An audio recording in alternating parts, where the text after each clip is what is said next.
Hello everybody and welcome to 2021, and with a new year and new hope comes a quick new video and new tutorial.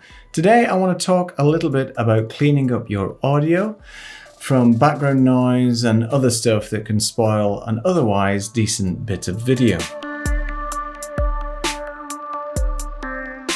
In my experience, there's no real quick fix to everything.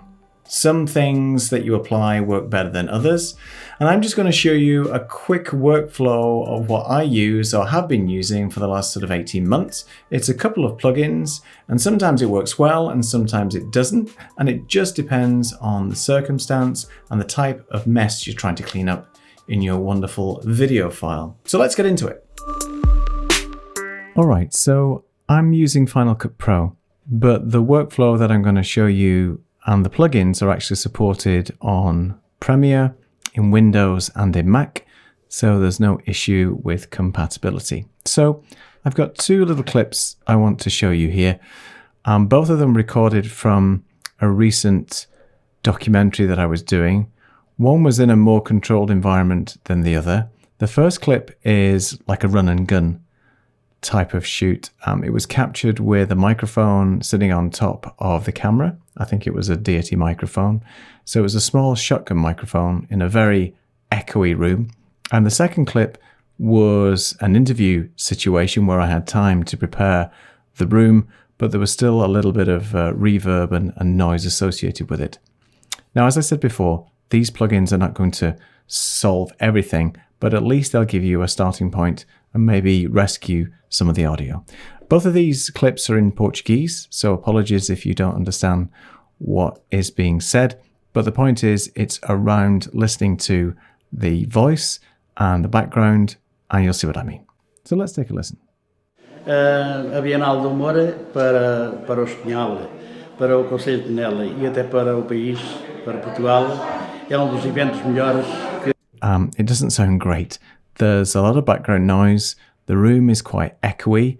And yeah, I wouldn't be happy with this. I'd have to do something with it at least to try and rescue some of the audio, to bring the voice out a little bit more, to make it a bit clearer. So what I'm going to do is I'm going to apply a plugin from Ecamm, and I'm just going to find it. Just scroll down. It'll be under the Ecamm, and it's the Era Noise Remover. So they've got a bundle of plugins. Link in the description below. I bought these myself. They're not sponsoring this. It's simply a plugin that I use.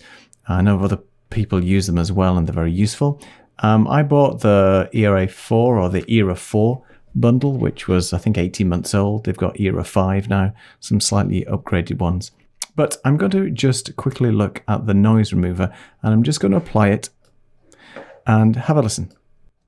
A Bienal do Humor para o espanhol, para o Conselho de Nela e até para o... I'm just going to toggle it on and off so you can see the difference.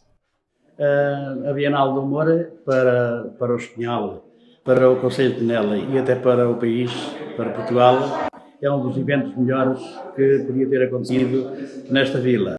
So as you can see straight away, just with the plugin on its own, it's made a good difference, I think. It's reduced some of the background noise, but we can dial in this a little bit further. With this plugin, it's really simple. It's just one dial. So you can dial in the amount of processing to cut down on the noise. On the bottom of this, you can basically see where you want the focus of the plugin to be associated with. This is all frequencies, and then you've got high, low, mid, and so on. So if I just tweak this up a little bit as we're playing it, you'll see what it does. A Bienal do Humor para o espanhol, para o Conselho de Nela e até para o país, para Portugal, é dos eventos melhores que podia ter acontecido. So as you can see, it starts to get a little bit robotic, the more processing. I really don't go above sort of 50%. For me, it sounds a little bit too artificial, and you get some of those artifacts. But in this clip, there are high frequency noise more than anything. So I'm just going to apply the high frequency focus and see if that helps. A Bienal do Humor para o espanhol, para o Conselho de Nela e até para o país, para Portugal, é dos eventos melhores que podia ter acontecido nesta vila. Tanto é. I think I'd be quite happy with that as it stands just from this plugin. We could take it a little bit further by applying maybe some compression, maybe some EQ to knock out some of the more noise that's in the background. But effectively, I'd be okay with this. The plugin itself has some output meters as well, so you can raise the volume of the audio itself. But overall, I think that's okay. Let's move on to the second example. As I mentioned, Era, they have the noise remover and also the reverb remover. Those are the two that I use. They also have the de-esser, declipper, voice leveler, and the plosive remover. But overall, I typically stick with the noise remover and the reverb remover. So let's have a listen to this particular clip. 14º ano, 7 edições. Foi ar fresco. So this doesn't sound terrible because it was recorded in a more controlled environment. It had a Rode microphone just out of frame here, pointing at the guy's chest, which is where you would get the best level and quality of audio from in an interview environment. But it's still a little bit echoey. And all I want to try and do is remove some of the room noise, the reverb that's associated with this large room where the interview was taken. So let's apply the reverb remover. 14º ano, 7 edições. Foi ar fresco que a sua iniciativa há 14 anos. It's subtle, but it does make a difference. So let's again look at the control. It's exactly the same as the other one. It's just a big dial.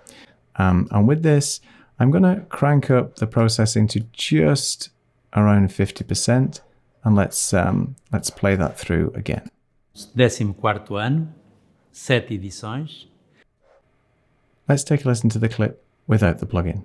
14º ano, 7 edições. Foi ar fresco que a sua iniciativa. I think I'd be okay with that. I'd raise the volume a little bit on this side. I'd leave it to all frequency focus because there's lots of reflections in the room as you would typically get with a large room. Play it one more time. 14º ano, 7 edições. Foi ar fresco que a sua iniciativa. So it makes a difference. From my perspective, I'd be quite happy with applying this plugin. I think it doesn't sound too terrible. And as I said, you can mix and match these. You could apply the noise remover on top of this as well. But you have to be careful. If you mix them and if you add too much processing, you get that robotic artifacting type of effect that is, basically not good. Now, if you look on the website, they have a couple of demos as well where there's some traffic noise in the background and things like that. And the noise remover is pretty good at trying to pick out the human voice and discarding all the background extraneous noise. I'll typically apply the noise remover to my audio when I'm recording in the studio just to get rid of some of that whirring noise that you hear from the lights and the drives and the other stuff. Subtlety is key. Don't over-process with these plugins because it's going to sound pretty nasty and artifacty. So there we have it. 2 examples real quick of how I would use the Era noise remover and the Era reverb remover. Link in the description below if you want any more information. So as you can see, a plugin is not going to fix everything with regards to bad audio. My advice to you, and from experience, is try and get the audio as clean as possible in the first place, because that's going to save you a huge amount of time in post-production. And that means microphone placement, the type of microphone, the environment that you're trying to conduct either an interview or capture the audio from. Have a listen with your own ears to start with. Is the room too echoey? Is there too much background noise? And I know from experience you can't always figure this out straight away. If you're doing some run and gun interviewing and shooting of people at the time and in the environment, then you may not have the luxury of thinking it through and working out whether this is the best environment for you or not. So try and invest in really good microphones that'll cut out as much background noise as possible. And I'm going to do a video, a quick video later this year on microphones, the types of microphones that are better suited for different purposes, the pickup pattern or response pattern or polar pattern, and things like that will help you decide which is the right microphone for the circumstance that you're trying to shoot. Anyway, thanks for watching. Here's to 2021. Stay safe. See you in the next video.